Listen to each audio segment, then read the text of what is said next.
আসসালামু আলাইকুম সুপ্রিয় শিক্ষার্থী, তোমাদেরকে আমাদের এই চ্যানেলে জানাই স্বাগত। আজ আমরা গতিবিদ্যার একটি ইম্পর্টেন্ট টপিক নিয়ে আলোচনা করব।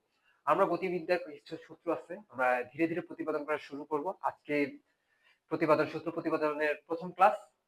যেই ক্লাসে আমরা দুটো সূত্র প্রতিপাদন করব, ভি সমান সমান ইউ প্লাস এটি, আরেকটা সূত্র হলো ভি স্কয়ার সমান ইউ স্কয়ার প্লাস 2af। এখন আমি আজকে দুইটা সূত্র কেন প্রতিপাদন করতেছি সেটা কারণ হলো, আমি যদি দ্বিতীয় সূত্রটা প্রতিপাদন করতে যাই তাহলে আমার অবশ্যই প্রথম সূত্রটা সম্পর্কে আইডিয়া থাকা লাগবে। প্রথম সূত্রটা আমাকে প্রতিপাদন করেই পরবর্তীতে দ্বিতীয় সূত্র প্রতিপাদন করা লাগবে। এর জন্য আমি আজকে শুধুমাত্র প্রথম সূত্র, দ্বিতীয় সূত্রটা কি শুধুমাত্র আমি প্রতিপাদন করব, যেখানে প্রতিপাদন করার সময় আমরা প্রথম সূত্রটা কি প্রয়োগ জানতে পারবো। চলো শুরু করি। প্রতিপাদন করার জন্য আমার প্রথমত জানতে হবে যে ধরো একটা বস্তু, এই একটা বস্তু এম ভরের একটা বস্তু, প্রথমত আদিবেগ, তার চলন্ত যে প্রথম বেগ আদি বেগটা আমরা ইউ দ্বারা প্রকাশ করি। হ্যাঁ, এম ভরের একটা বস্তু ইউ আদি বেগে চলা শুরু করলো। একটা সময় পর, ধরে নিলাম টি সময় পর, এইখানে বস্তুটি ভি ভি শেষ বেগ, ভি শেষ বেগে উপনীত হলো। এখন যেহেতু দেখো দুই জায়গায় বেগের পরিবর্তন বিদ্যমান, কারণ এখানে আদি বেগ আর শেষ বেগ সমান না, এই কারণে এখানে ত্বরণ সৃষ্টি হয়েছে।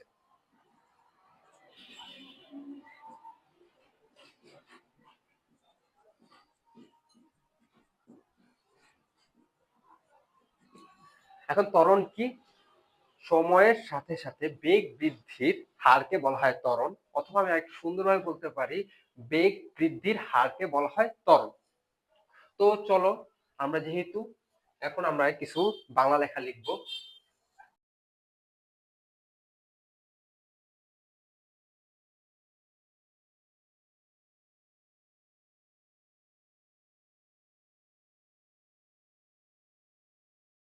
দেখো, ত্বরণ সমান সমান বেগের পরিবর্তন বাই সময়, বা বেগের পরিবর্তন মানে কি? এই দুইটা বেগের বিয়োগফল। তাহলে আমি লিখতে পারি, তারপর আমরা এই ত্বরণকে আমরা কি দ্বারা প্রকাশ করছি? এখানে লেখা আছে ত্বরণকে এ দ্বারা প্রকাশ করেছি। এ সমান শেষ বেগ, দেখো শেষ বেগকে আমরা ভি দ্বারা প্রকাশ করেছি, তাই ভি, মাইনাস আদি বেগকে আমরা ইউ দ্বারা প্রকাশ করেছি, তাই ইউ, সময়কে দেখো আমরা টি সময় দ্বারা প্রকাশ করেছি, তাই টি। বা এবার যদি আমি ক্যালকুলেশন করি, ভি মাইনাস ইউ সমান এ টি, বা ভি সমান সমান ইউ প্লাস এটি। দেখো খুব সহজে আমি বলেছিলাম এটা প্রতিপাদন করা দরকার, তো আমাদের এখানে তা প্রতিপাদন হয়ে গেছে। এখন যদিও এটা, এখন আমাদের এটা ব্যবহার করা মানে এটা প্রতিপাদন করতে হবে। চলো, দেখো একটু আগে আমরা এটা প্রতিপাদন করেছি, এখন এটা প্রতিপাদনের পর তার পরবর্তী লাইনে আমরা লিখবো, বা এখন এটা এখান থেকে যেহেতু আমি এটা প্রতিপাদন করবো, বা এটাকে আমি এখন বর্গ করবো, বি কে স্কয়ার করলাম, আর এখানে ইউ প্লাস এইটি কে ব্র্যাকেট অফ স্কয়ার করলাম, বর্গ করে যদি বর্গ করি, এখন দেখো এখানে ভি স্কয়ার লেখা আছে, এখানে কি লেখা আছে? U square plus 2 into a into, আমাকে এখানে সুন্দর করে লিখি, u into a t into a t bracket of whole square. বা পরবর্তী লাইনে ভি স্কয়ার সমান সমান লেখা যায় u square plus 2 u a t plus a square t square. বা ভি স্কয়ার সমান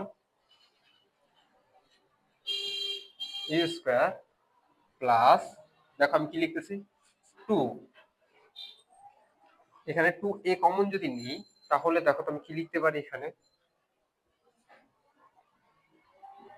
দেখো ইউ টি প্লাস, এখন দেখো 2 কমন নিছে কিন্তু এখানে 2 নাই, সো এখানে আমি হাফ লিখে দিলাম। এখন তোমরা অনেকেই লাইনটা হয়তো বা বুঝবে না, আমি একটু পরে তোমাকে আরেকটু ক্লিয়ার ভাবে দেখাই দিতেছি। এখানে দেখো এ টি স্কয়ার, ঠিক আছে? এই লাইনটা কিভাবে আসলো চলো আমি দেখাই।